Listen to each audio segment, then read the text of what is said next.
नमस्कार, आप देख रहे हैं पंजाब केसरी और चर्चा करेंगे। आज विधानसभा का सत्र का दूसरा दिन था, काफ़ी हलचल रही और अब देर शाम हिमाचल सीएम फिर से दिल्ली रवाना हो गए हैं। मेरे साथ चर्चा में इस वक्त रोजी आपसे मुखातिब होते हैं और हमारे सवालों का जवाब भी देते हैं तक्षक साहब, आप पर भी आऊँगा, चर्चा करेंगे विस्तार से, लेकिन पहले अपडेट ले लेते हैं हमारे मुख्य संवाददाता जो शिमला से हैं, लियाकत। आपको मेरी आवाज़ आ रही है? जी जी बिल्कुल सुनील जी, हाँ जी। लियाकत साहब, जैसे अभी हमारे पास भी खबर आ रही है कि फिर से अभी 48 घंटे भी नहीं पूरे हुए दिल्ली से आए हुए सीएम सुक्खू को फिर से दिल्ली रवाना हो गए हैं। क्या कुछ हलचल चल रही है शिमला से लेकर दिल्ली तक?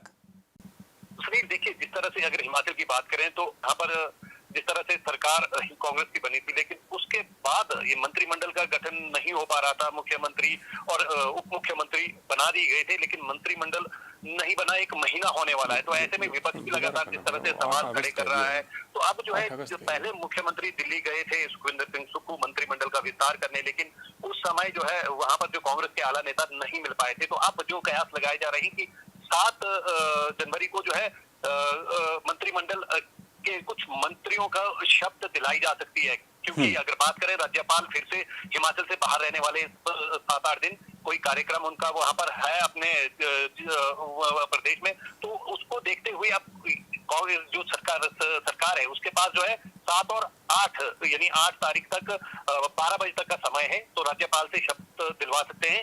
ऐसे में जो है आज जिस तरह से मुख्यमंत्री सुखविंदर सिंह सुक्खू 20 से ही जो है आज दिल्ली के लिए रवाना हो गए हैं, तो कल वापसी होगी उनकी। तो जाहिर सी बात है दिल्ली में जाकर वहां पर जो है कांग्रेस के आला नेता है, राष्ट्रीय अध्यक्ष है, उनसे मुलाकात करेंगे। जो लिस्ट जो फाइनल होनी है, तकरीबन माना यह जा रहा है कि लिस्ट फाइनल है, लेकिन कुछ अगर शिमला और कांगड़ा की बात करें, कांगड़ा जिला की बात करें, तो सबसे ज्यादा इन जिलों में मंत्री पद को लेकर पेच फंसा है। तो उसको लेकर जो है जो स्थिति है वो क्लियर करेंगे। ये भी कयास लगाए जा रहे हैं कि फिलहाल 5 से 6 मंत्रियों को ही शपथ दिलाई जाएगी। उसके बाद जहां पर ज्यादा यानी मंत्री पद की दौड़ में और वो नहीं कर पा रही है, मुख्यमंत्री तय नहीं कर पा रहे हैं कि किसे मंत्री बनाना है, तो उनको जो है बाद में जो है उसको लेकर वो मोहर लगाई जा सकती है। लेकिन फिलहाल जो है अब कल अगर वापस आते हैं तो 7 तारीख को शिमला में, क्योंकि राज्यपाल शिमला में ही 8 तारीख तक होंगे, उसके बाद 15 तारीख तक वो छुट्टी पर रहेंगे। तो ऐसे में जो है सुनील ये कयास लगाए जा रहे हैं कि अब जो है मंत्रिमंडल का, जिसका इंतजार काफी लंबे समय से कांग्रेस के नेता भी है और प्रदेश की जनता भी है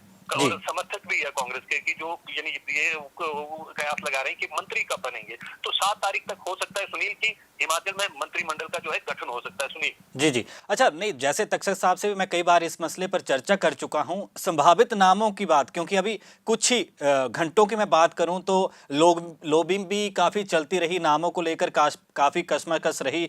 नाराज अगर हो गए तो कैसे मनाया जाए, सुक्खू साहब को ये भी चिंता होगी, मुकेश अग्निहोत्री साहब को भी चिंता होगी कि अगर कोई विधायक नाराज हो गया तो कैसे मनाएंगे। तो अभी जो इस वक्त तक जो कुछ एक चर्चा में नाम है वो कौन कौन से हैं?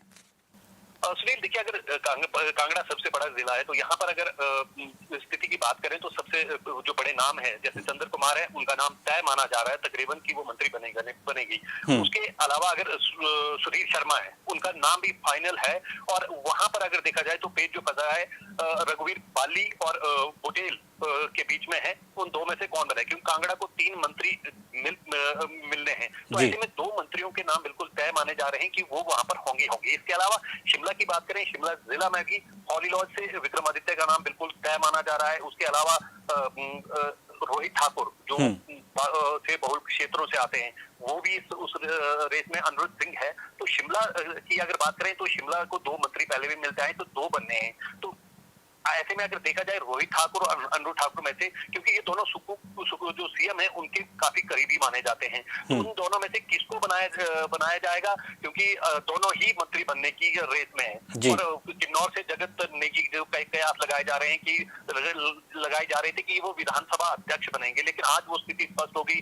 चंबा को विधानसभा अध्यक्ष दिया गया, कुलदीप पठानिया को वहां से वो बनाया गया। इसके अलावा धर्मानी जो बिलासपुर घुमारवीं से आते हैं, उनका नाम भी तकरीबन तय है, क्योंकि बिलासपुर में सबसे सीनियर वही जीत के आए हैं, तो उनका नाम भी तय माना जा रहा है। तो सोलन से धनीराम शांडिल का नाम फिलहाल जो है अभी कहा जा रहा है कि वो उनको मंत्रिमंडल में शामिल किया जाएगा। जी। तो इसके अलावा सुंदर ठाकुर कुल्लू से हैं, तो उनका भी बनना तय है। इसके अलावा हमीरपुर और ऊना, क्योंकि हमीरपुर को सीएम मिला है और ऊना को डिप्टी सीएम मिला है, तो ऐसे में अब जिस तरह हमीरपुर की बात करें, राजेंद्र राणा है, काफी सीनियर नेता, इंद्र लखनपाल है, तो अब ये भी कहा जा रहा है कि अब जो है हमीरपुर को खासकर मंत्रिमंडल में जगह नहीं मिलेगी किसी भी उसको। तो अगर देखा जाए तो तकरीबन जो है, जो मंत्रिमंडल की तस्वीर है वो बिल्कुल साफ है, लेकिन जब तक लिस्ट सामने नहीं आती है, कांग्रेस आलाकमान मोहर नहीं लगा देती है, मुख्यमंत्री इसका ऐलान नहीं करते हैं, तब तक ये कयास लगाए जा रहे हैं। लेकिन जो खबरें निकल कर आ रही हैं, जिस तरह से मुख्यमंत्री दिल्ली गए हैं,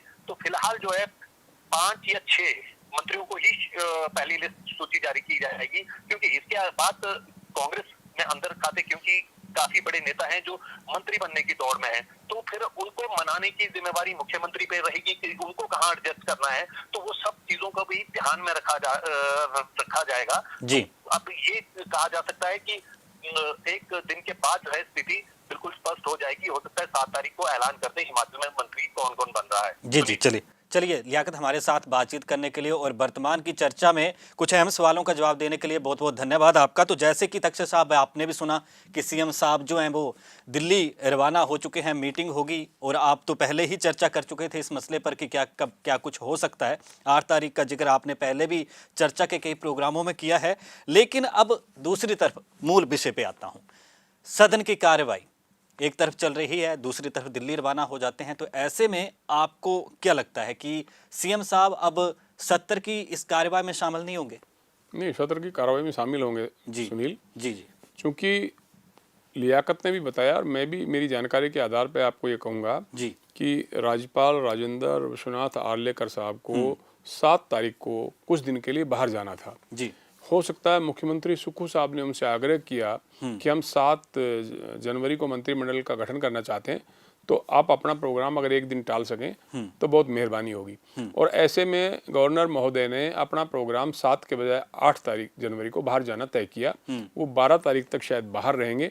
ऐसी सूरत में सुक्खू साहब के पास कल विधानसभा का सत्र आखिरी दिन है, तीसरा दिन है, ऐसे में वो आज की कार्रवाई के बाद वो दिल्ली रवाना हो गए हैं। जाहिर है कि वो अपने मंत्रिमंडल की जो सूची है उनको अंतिम रूप देंगे और आला कमान की उस पर मोहर लगवाएंगे। मुझे ये भी जानकारी मिली है थोड़ी देर पहले सुनील की जो उत्तर प्रदेश से राहुल गांधी भारत जोड़ो यात्रा को लेकर हरियाणा में प्रवेश कर रहे थे, तो रात्रि विश्राम उनका सोनोली खुर्द में हरियाणा के बॉर्डर पर जो समालखा विधानसभा क्षेत्र का गांव है वहां होना था। कुछ जगह भी चिन्हित की गई थी, लेकिन अभी जो जानकारी आ रही है वो ये आ रही है कि वो सीधे रात को यहाँ रुकने के बजाय दिल्ली जाएंगे। तो मैं समझता हूँ कि शायद राहुल गांधी से भी मुख्यमंत्री सुक्खू की मुलाकात हो सकती है।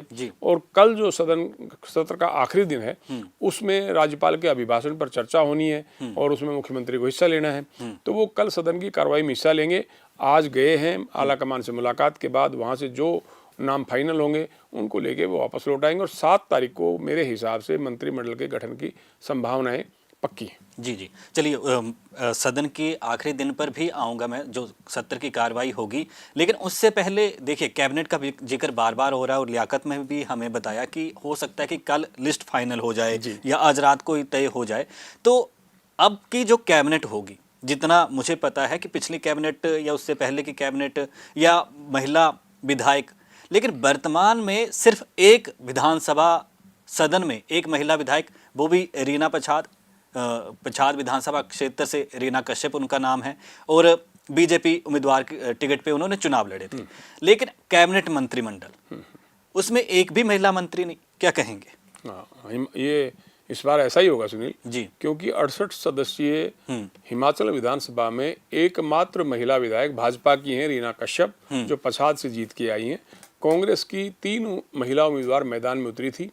आशा कुमारी जी जो मुख्यमंत्री पद की दावेदार भी मानी जाती थी, वो चुनाव हार गई। चंपा ठाकुर जो चुनाव हार गई, जो ठाकुर कोल सिंह की बेटी हैं, और दयाल प्यारी तीसरी कांग्रेस की उम्मीदवार थी, वो भी चुनाव हार गई। ऐसी सूरत में कांग्रेस के पास तो कोई महिला विधायक है ही नहीं जिसे मंत्रिमंडल में शामिल किया जा सके। तो इस बार हिमाचल सरकार में कोई महिला मंत्री जिम्मेदारी निभाने के लिए मौजूद नहीं। अच्छा तक्षक साहब, मैं आपको रोकना भी चाहूँगा। हमारे साथ इस वक्त फोन लाइन पर पूर्व की भाजपा सरकार में जो महिला एवं बाल विकास मंत्री रह चुकी हैं सरवीन चौधरी, हमारे साथ फोन लाइन पर जुड़ी हुई हैं। सरवीन जी, पंजाब केसरी पर बहुत बहुत स्वागत है। हाँ जी, नमस्कार।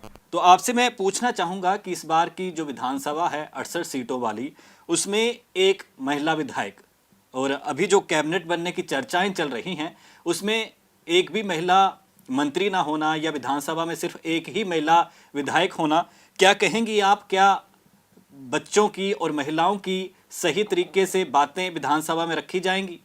ऐसे है कि ये बात सही है कि एक भी महिला विधायक कांग्रेस की ओर से नहीं है जी सत्ता पक्ष में। जी। जब विधायक है नहीं है तो ये काम करना तो पड़ेगा, किसी को भी करना पड़े, चाहे वो इससे पहले पुरुष भी रहे हैं। इस जैसे धनीराम शांडल जी के पास सामाजिक न्याय अधिकारिता विभाग रहा है, उस समय वो देखते थे। उसके बाद सैजल जी के, डॉक्टर सैजल जी के पास आया है विभाग से, मेरे पास आया जी। तो निश्चित रूप से बड़ी संवेदनशीलता के साथ हम इस विभाग को देखते थे जी। बहुत सारी महिलाओं के लिए नई नई स्कीम जो थी जयराम ठाकुर सरकार ने चलाई, महिलाओं को बसों में किराया आदि की बात से लेके गैस सिलेंडर्स की गिरानी सुविधा, उज्ज्वला योजना, बहुत सारी बातों में पेंशन की बात अगर ले लें, चाहे मकान बनाने की बात लें, तो महिलाएं ही सबसे ज्यादा बेनिफिशियरी रहती थी जी। लेकिन जी जी किसी भी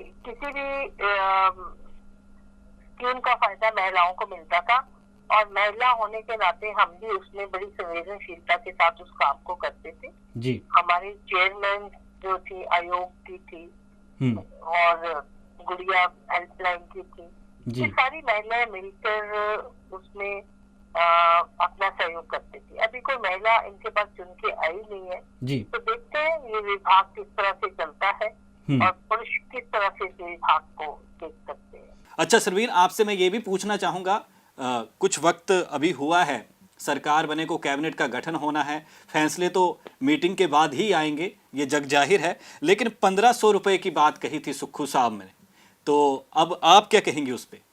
हाँ, अभी सरकार अपना मंत्रिमंडल बनाएंगे, फिर कामों को शुरू करेंगे जी। अब देखते हैं आगे आगे किस तरीके से ये सरकार उन कामों को निभा पाती है। जयराम ठाकुर जी ने जो महिलाओं के लिए इतना ज्यादा विकास के काम किए, उससे पहले धूमल जी ने करवा चौथ की छुट्टी की बात से लेके बसों में फ्री ट्रेवल की बात को लेकर जी सारी चीजें, उनको ब्याज कम दर के ऊपर अनेक चीजें मुझे याद आती हैं। तो आप देखते हैं कांग्रेस के समय में किस तरीके के साथ जी महिलाओं का उत्थान होता है। अब महिलाएं खुद ही ये सोच लें, समझ लें कि उनको 1500 रुपए मिलेगा कि नहीं मिलेगा जी। उसकी आड़ में जो हिमाचल की महिलाओं के फार्म भरवाए गए जी, बतलाया गया कि हर महिला जो 18 साल से ऊपर होगी उसको घर बैठे 1500 रुपए मिलेंगे जी। अब देखना है कि सुखराम सुक्खू जी की सरकार इस वायदे को कितना पूरा करती है जी। उनके तमाम विधायक और कांग्रेस के लोगों ने इस बात को बहुत बुलाया और लोगों के फार्म भरवाए, आधार कार्ड लिया, नंबर लिए, महिलाओं को लगा कि आज इससे 1500 मिलेगा तो क्या बुरा है, क्योंकि सरकारों से लोग अपेक्षा करते हैं। उसी अपेक्षा के बीच में चुनावी मुद्दे में महिलाओं को ये बात कही गई।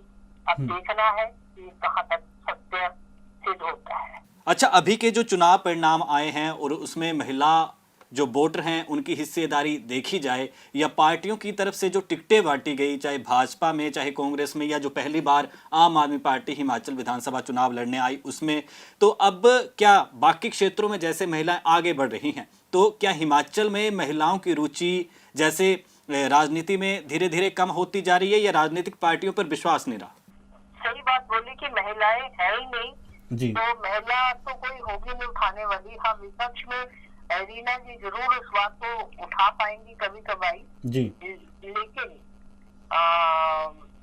मुझे लगता है कि पुरुषों के हाथ में बहुत ज्यादा सेफ कहो ना कहो समझ से बाहर है, लेकिन जो महिलाओं के पास आके अपनी बात कहती थी जी, हमारे पास डायरेक्ट आ जाती थी जी, वो मौका अब महिलाओं को इस सरकार में नहीं मिलेगा।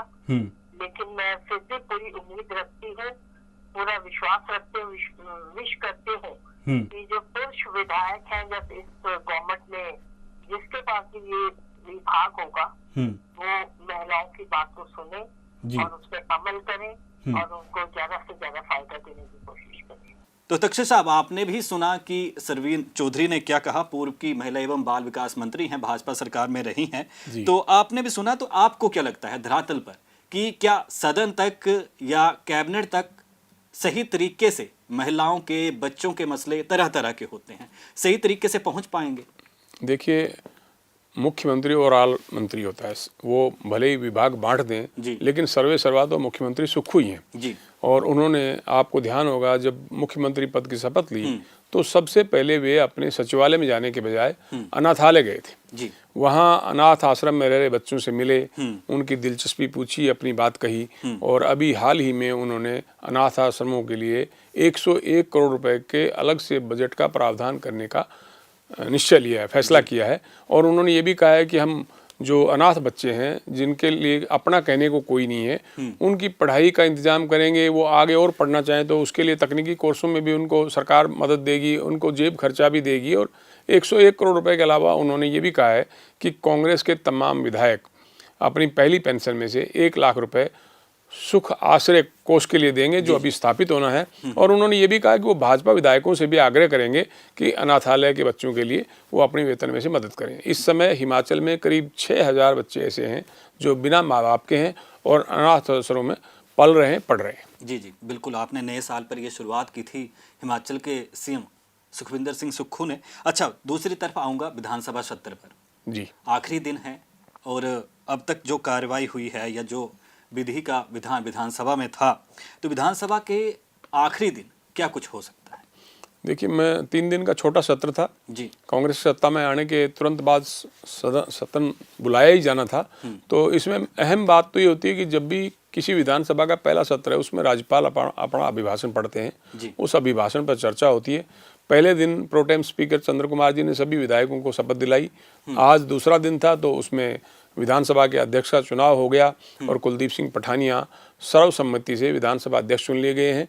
राज्यपाल के अभिभाषण पर कल चर्चा होगी। जाहिर है कि मुख्यमंत्री आज दिल्ली चले गए, लेकिन वापस आएंगे, इस चर्चा में हिस्सा लेंगे और धन्यवाद प्रस्ताव पेश किया जाएगा। चलो, धन्यवाद प्रस्ताव के बाद देखते हैं कि अब कैबिनेट का गठन कब तक हो जाता है। उम्मीद सबको है और इंतजार भी।